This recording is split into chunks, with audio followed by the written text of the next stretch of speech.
All right, so today I thought I'll take you with me as I get some work done. Call it a take your friend to work day. Let's get into it. So here's what's on my plate today. I have an end of year survey to work on, and I also have an SOP to prepare. I'm going to start working on the SOP first because I'm literally starting from scratch to create this one. So I want to work on that first. For the end of year survey, it already exists, and I just need to review it and make sure that it's still okay for the things that we want to get through with this year. It's something that came out of a gap that I noticed with some processes in a community that I work with. And so I had started out with drafting what the SOP would look like. And I've just written down everything because this is going to guide the entire document that I get to work with. I didn't do this entirely on my own. Of course, I have a second brain that helps me to go beyond what I have envisioned it to be. And that's basically AI, like ChatGPT, getting to say, oh, this is what I want to do, and this is what it looks like. And it just gets to share its thoughts, and then I look through it and I pick what I want out of it and discard the rest. Everything that I have here is everything that I want to flesh out into a full-blown SOP document.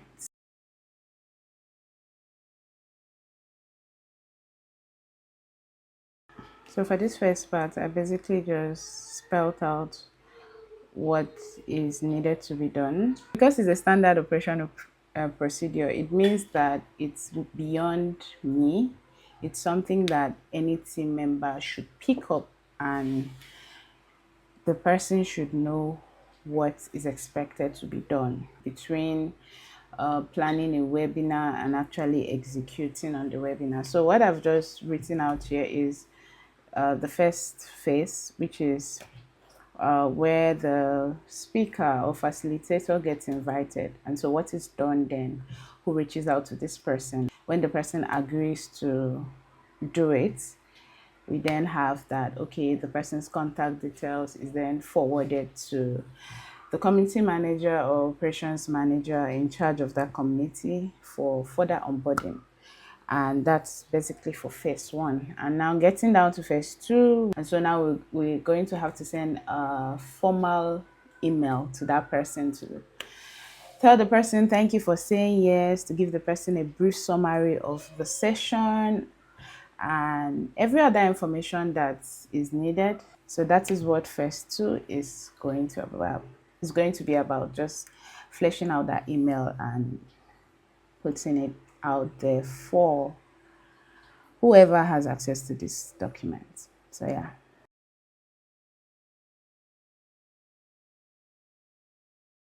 The next bit I'm going to be working on is the email that will be sent as a reminder before the session, and I'll also be drafting a post-webinar appreciation email. And one of the things that I intend to include in the post-webinar appreciation email is feedback from the members of the community regarding the person section, what they liked about it, and every other thing they must have shared about it in the community or on the feedback form. I feel like it's a very nice thing to include in an appreciation email for someone that came to speak for your community, just so they get to feel some love, get some kind words, and just know that their time with us was actually really, really impactful and we do not take it for granted. So that's the next bit I'll be working on now.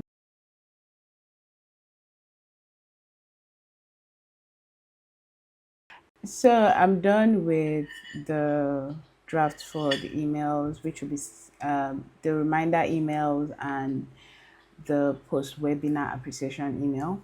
And now the other things that needs to be worked on, which is more like it needs to be created, is a brief for the speaker. I'll be using Canva, and no, I am not creating from scratch. I picked a template, and I'm just going to work my way around this template to make it on brand for the organization that I'm creating this for.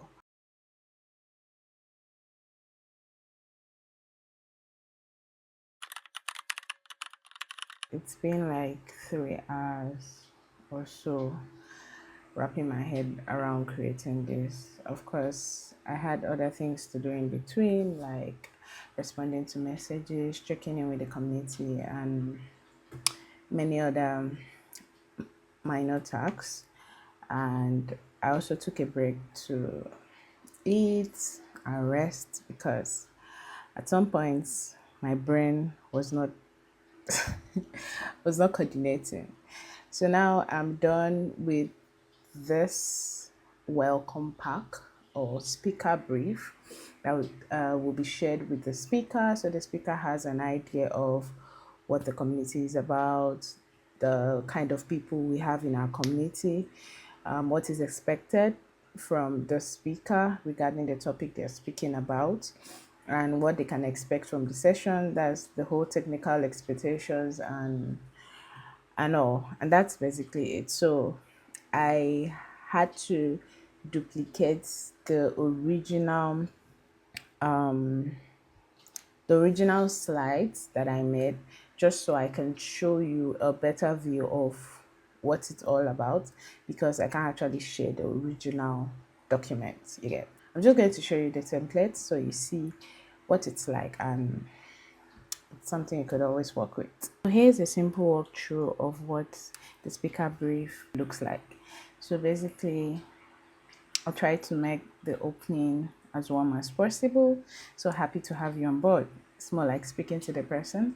I chose this over just writing, I don't know, speaker brief or something. But I wanted that when it is being opened, it speaks to the person who actually opens it.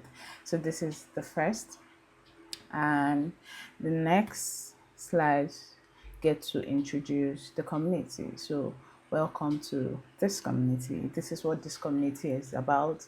This is our values, and could also talk about any thing that would help the speaker in understanding what your community is all about. It doesn't have to be so much, just keep it simple.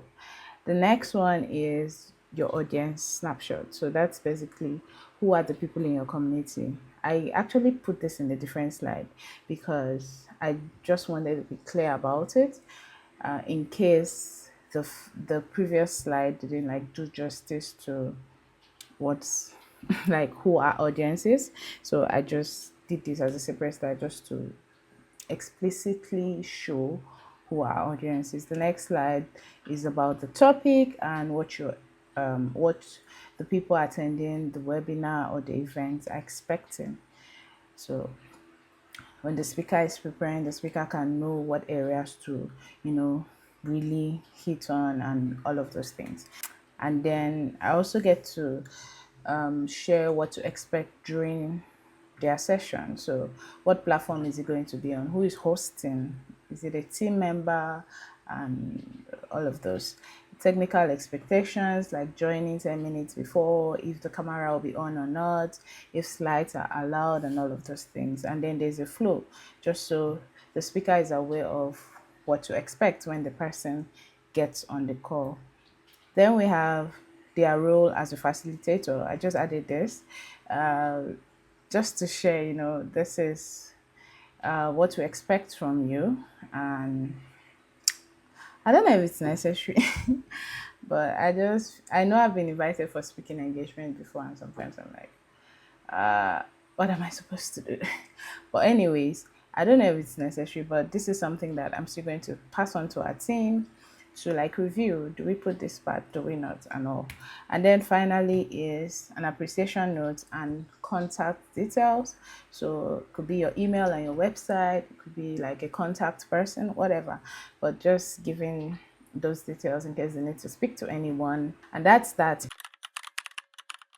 The next thing I'm supposed to create after the speaker brief document is to create a speaker directory. So something that includes the name, contacts, and every other note regarding the speaker and the session that they took, even down to are we going to invite them again or not. And that's just going to help the team internally to have this data and to be able to just compile even feedbacks that came with the session and all of the recordings and everything. But right now, I'm not going to work on that today because the speaker brief document has taken a lot of my time already, and I need to jump into the end of year survey already. So yes, I removed my wig. For the survey, everything around it is really about getting to review what I had before and trying to make it simpler. This year, I'm not even calling it a survey when I'm sharing it. I'll just call it a feedback form because it's actually something we do at the end of the year to gather sentiment around the community and what people would like us to bring into the community or take out and all of those things. And so the last year, it was a survey, and of course, it was survey like, but we had very few responses, and we had like this 1 month mark to get responses, and we had only about 20. So for this year, I'm going to call it a feedback form, and what I'm going to do is try to make this as quick as possible, get into the shoes of whoever gets to fill the form and try to understand how the person will move through it to actually get it done in less than 5 minutes. And that way we could get a lot more responses and we'll have like something to work with. My target for this year is to get 50 responses. We're actually a lot in the community, but I feel like 50 is a good mark because we just need a good number of responses to be able to get the vibe and everything that we need to know about what has been more like how our members have received what we've been doing in the community. So, yes, that is just my whole process around this form right now.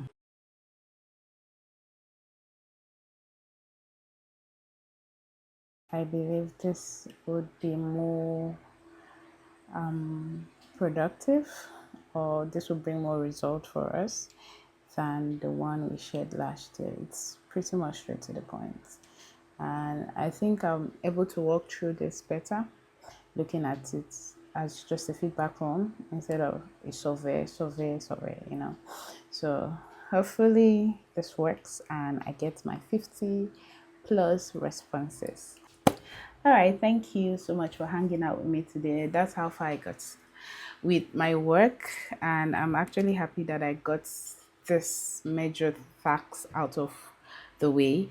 So what's left now is to send this for approval and review and every other thing, and then when that comes in, I get to, just make it better to align with what the team wants to work with. So yes, I'll see you in the next one. Bye.